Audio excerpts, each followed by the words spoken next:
The US says it will not destroy its chemical weapons by 2012 as required by an international convention. Will that mean Washington is going to be referred to the UN Security Council? Stay with News Analysis as we discuss why concerns are growing about the threats posed by the world's largest manufacturer and supplier of weapons of mass destruction. The International Conference of OPCW is the final meeting before the final deadline for the dismantling of all chemical weapons. In advance of the meeting, the United States announced it plans to keep its arsenal of chemical weapons for many years to come. It is reportedly seeking to extend by a decade the April 2012 deadline, which obliges state signatories to the CWC to dismantle their chemical weapons. In accordance with the convention, we have two phases. The first phase is 10 years, as you have said, by 29th April 2007. And in the convention, it stipulates that if this deadline of 10 years is not observed, so the Conference of States Parties and Executive Council, they can discuss the issue upon the request of possessor states to extend another 5 years. So that's the final extended deadline. Like, one reality is existing. The reality is that the chemical weapons are existing after 29 April 2012. The convention is very clear that if this deadline is not met, the obligation of complete destruction remains valid. During its recent history, the U.S. has possessed 3 types of weapons of mass destruction: chemical, nuclear, and biological. In 1980s, when former dictator Saddam Hussein was ruling Iraq, Washington and some of its allies supplied the country with chemical weapons, which were used against Iran.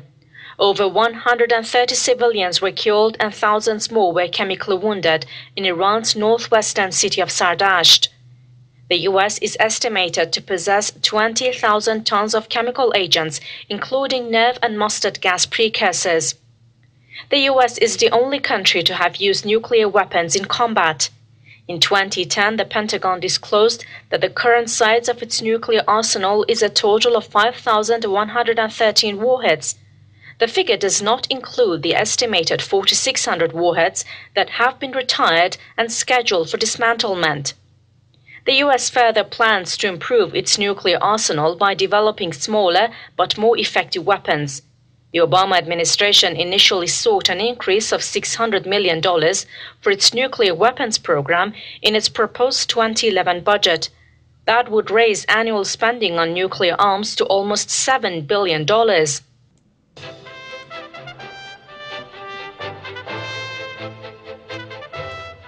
The administration is still meddling in Russia's internal political affairs. This is a no-no among great powers. But we've been doing it in Russia since 1992. We see this. Obama still talks about democracy promotion, but one feels his heart's not in it, but he has to do it for constituency reasons. There's a State Department budget for it, and all the rest. But the real thing they've done that is a mistake is they've tried to play, as they put it, the Medvedev card against Putin. Putin's a bad guy, Medvedev's a good guy, he's our guy, he's our horse, we'll ride him. First of all, this is misinformed about the situation in Russia. Medvedev's not even a horse yet. He may become a horse, but at the moment there's only one real horse running this race. But secondly, the Russian political class sees what they're doing and they resent it. They don't like it. Even Merkel, who's close to Putin, complained to Washington about this, told him to stop it. It was demeaning to everybody to be doing this. But it's a reflex. Secondly, there is still Washington's presumption that Russia is weak, and we don't have to treat it as a great power, and that if Russia wants to be meaningful in the world affairs, it needs the United States. And this is what we were told by Vice President Biden on 3 very publicized occasions. When he went to Georgia, to Tbilisi, right after Obama left Moscow last July, with Medvedev, and basically said Russia is a spent power, it's a dying nation, we don't have to negotiate with them. People said that's old Joe running his mouth, but it wasn't. It was a scripted speech, and it reappeared 2 weeks later as an interview in the Wall Street Journal. So this is the position of a powerful faction in the Obama administration. Is it Obama's position? I have no idea. But it's certainly Biden's position.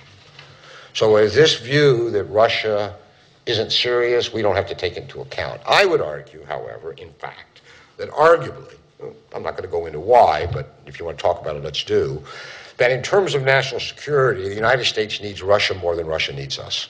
Hello everyone, welcome to Global Government News. Today is Monday, December 5th, 2011, and I'm Darko. My website is ggnonline.com, and on YouTube you can find my channel is ddarko2012. This first article I have up is basically relates to the videos that we just saw, which was Russia.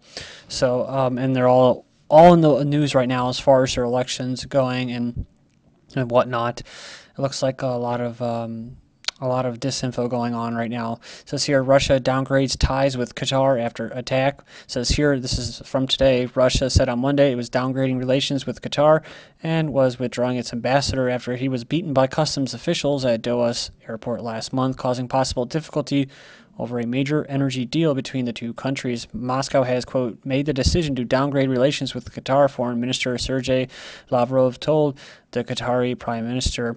And it says Russian ambassador will leave Qatar, after finishing his course of treatment in the coming days. Moving on here, we have Color Revolution for Russia. This is from December 2nd. It says reaction in the Western press to reports that Russian authorities have investigated the activities of Russian NGO Golos, the regional civic organization in defense of democratic rights and liberties, end quote, was predictable.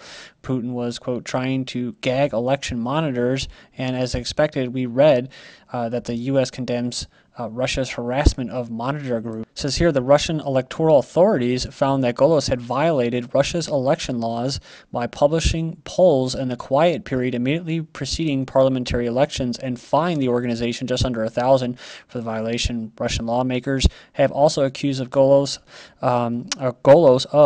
and several other political opposition-friendly NGOs of receiving funding from foreign sources and their political activities, which would be against Russian law, as foreign funding of U.S. elections would be against U.S. law. Finishing up here, and then we'll move on, is major Western media outlets once again trotted out the old Russia just can't help its authoritarian tendencies, reporting on the event, with the Reuters report adding that, quote, the complaint echoed Vladimir Putin's speech on Sunday at his United Russia Party Congress, where he accused foreigners of funding his political opponents in what reminded some of the anti-Western rhetoric that marked his 2000-2008 presidency. Goes on and says, but what are the claims by politicians and voters' rights groups that the foreign-funded NGOs were inciting another orange revolution, a color revolution in Russia? This is pretty interesting, so I'm just going to finish up with this one, and then I promise I'll move on to perusal of Golos' own website. Google's translation features helps non-Russian speakers list as foreign partners being U.S., quote, regime change, end quote, specialists, National Endowment for Democracy, and National Democratic Institute, two of the major U.S. sponsors of the Orange Revolution in Ukraine and the Rose Revolution in Georgia, among other events. Next up, analysts say Russia could deliver death blow to NATO with Russian threat to cut land routes for supply to NATO troops in Afghanistan. The Afghan battleground may turn into a cold death trap for NATO, defense analysts believe. Russia has threatened to cut off NATO supply routes to Afghanistan if the alliance does not compromise on its missile defense plans. Then we have U.S. condemns Russia's harassment of monitor group, and Syria has just accepted a monitor group from the Arab League. It says here the White House on Friday condemned Moscow's, quote, pattern of harassment, end quote, against a small observer group that has caused a stir by exposing claims of widespread violations ahead of the parliamentary elections.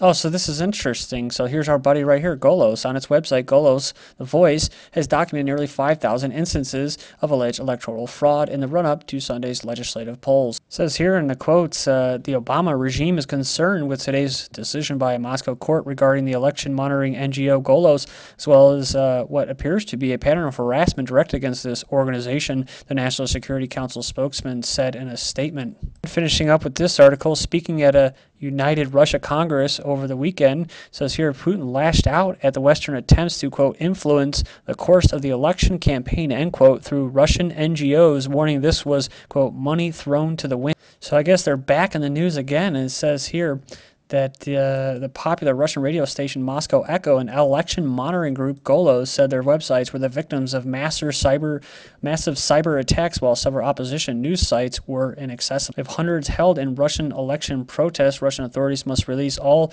of the peaceful protesters detained over the weekend amid allegations of fraud in Sunday's parliamentary elections, Amnesty International said. Another little NGO, I guess.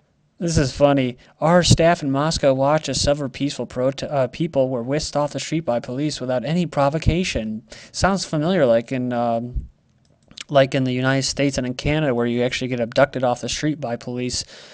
Says here, Clinton cites serious concerns in Russia voting. So now Hillary Clinton has just been all around the world, and now she's voicing her concerns. So, you see how this works. Just like you saw in that video, it's outside foreign countries trying to tell a sovereign nation how to run their country. And, better make sure your elections are fair, because, here in the United States, our elections are very fair, very democratic. Working on his vacation in Russia, contractor touches off false report of cyber attack. So it says here, reported cyber attack on a water district in central Illinois turned out to be a false alarm set off when an American contractor logged on to the system remotely while vacationing in Russia. So, and this is what you get. U.S. power grid needs cybersecurity shield, says report, right? So it's all based off bullshit. It says here, GCHQ challenges codebreakers via social networks. UK intelligence agency has launched a code cracking competition to help attract new talent. So you may be criminals, but now the government wants to hire you because they're a bunch of criminals. So it says here, U.S. forces begin leaving Pakistan drone base.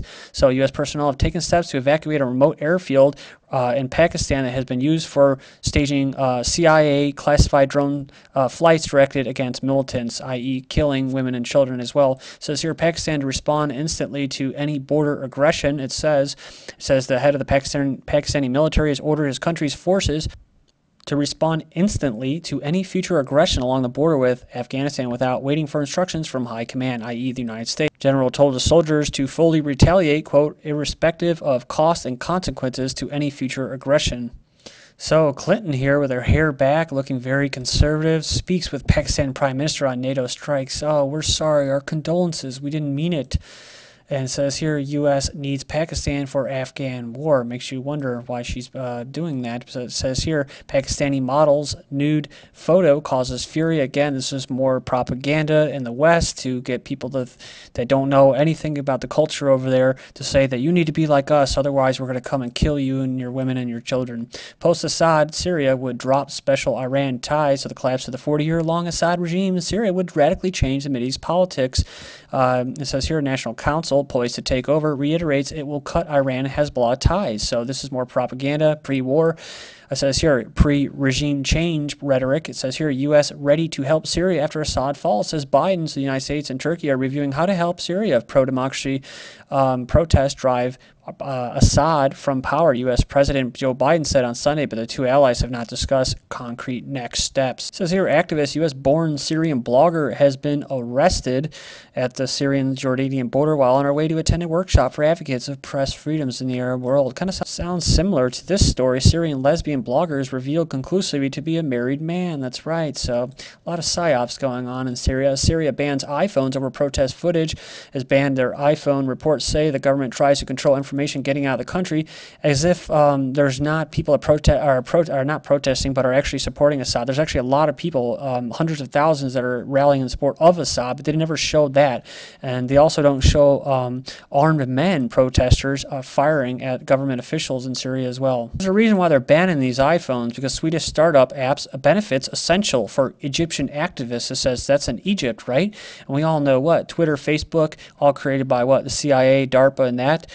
It says here, Facebook and YouTube's role in Arab Spring. So they had a big role, right? That U.S. spent $200 million on Egypt election, including tear gas that they're doing right now. Syrian secret police defect. That's the first sign of regime change. And the majority of them were Sunni Muslims, kind of like in Iraq with Saddam. So why is Turkey, as opposed to the West and the Arab League, actively helping Syrian rebels? And it goes in and says Turkey basically wants to be a big powerhouse over Syria and Iran once they fall. Turkey given possession of 60 nuclear bombs. Then Analysts, Cold War with Iran heats up across the Mideast. U.S.-Israel covert war against Iran is suspected, says report, and Iran claims to have brought down a U.S. spy drone, and U.S. forces confirm that big business sides with Iran. And as the Ivory Coast's Gbagbo tells the International Criminal Court that he was deceived, you have his opposition killing and torturing Gbagbo supporters. This is GGN.